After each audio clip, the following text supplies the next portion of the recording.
Mabilisang daldalan ulit. Karera in 90 seconds. Dine sa Batangas mga tol. Super hot kasi tirik na tirik ang araw. Bungad ng trail, kambal lusong na may kalaliman din naman. Yakang-yaka kahit na mga nagsisimula pa lang. Basta may sapat na track read palag na. Pagkatapos ng steep flowy na may konting padyakan, kahit hindi ka malakas pumadyak, basta tama ang gearing, uubra na. Mahaba ang trail, kulang 2 kilometro. Tuyo ang kondisyon ng lupa. May kaunting pulbos pero kapit pa rin naman ng gulong dahil malaking kahabaan ng laruan ay banayad na lusong lang. Kahit hindi ka humataw, basta safe at walang error, kaya pa rin makuha ang below 6 minutes. Tulad ng takbo ko ngayon, lagi naman sa kahit anong karera, laging unang kalaban ay sariling endurance. Sikat kasi ng araw, minsan kapag nakasakay ka na sa bike at lusong, hindi mo na rin ramdam.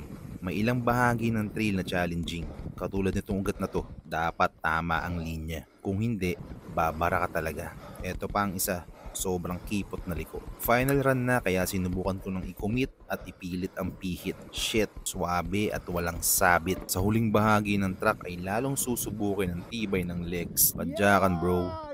Sinasabi ko sa'yo, hanggang dulo na to. Tapos na ang karera, masaya na naman at nakasama ulit ang mga idol at tropa. Yung tungkol sa resulta, tinalo ko ang sarili kong oras kaya solve na. Like and follow for more. Pag